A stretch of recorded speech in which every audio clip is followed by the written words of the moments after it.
One subject lang kami ngayong araw. Tapos 7 to 8:30 lang ang class namin.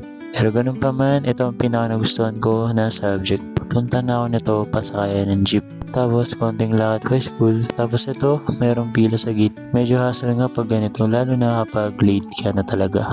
Dahil nga first meet namin sa subject na entrepreneur mind. Tapos iba rin yung building na papasukan namin. Building ng mga criminology. Di ko rin kasi kabisado kung nasan yung crime building. Kaya naghanap pa ako. Tapos malapit lang pala to sa firing range ng criminology. Then ito nga nakasabay ko na tong isa kong classmate pa 4th floor. Ang napansin ko talaga sa building ng criminology, ang linis ng hagdan nila, pati na rin yung hallway. Siguro dahil para lang to sa mga criminology. Unlike sa amin, halo-halo ang mga program. Kaya magulo at siksikan kami. Nagustuhan ko yung subject na to kasi about sa business yung mga pinag-uusapan namin. Startup, pros and cons ng franchise, tapos kung paano maging creative and innovative sa isang product na sisimulan mo. Ito talaga yung reason bakit napili ko tong program na to. Dahil gusto ko talaga ng business.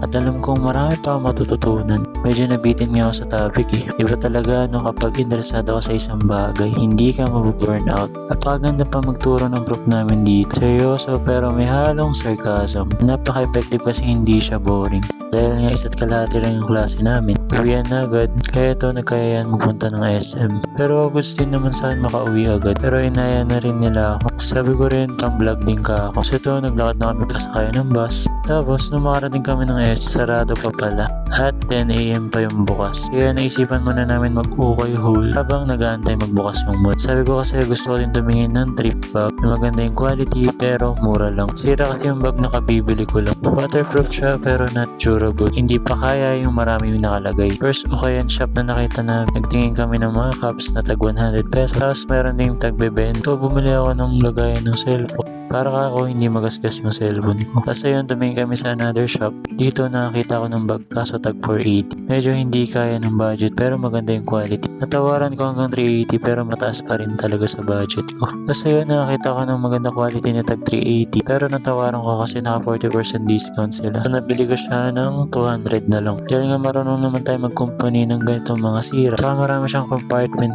kaya nagustuhan ko siya. Di kasi ako mahilig sa brand name. Sa quality talaga ako nakadepend. Sa tibay at comfort. Kasi ito, bumalik na kami sa SM na bitbit yung bag na binili ko. Kumain kasi nagugutom na ako nito legit. Konting tambay sa beauty. Tapos nandito si Lance Toji na napakaangas ng pormahan. Tapos kami mukha kami nag-cutting class. After na to, mami na rin kami ng 12 PM. Kasi wala na rin naman kami gagawin pa. And yun lang for day 27 of 365. See you ulit mga boss.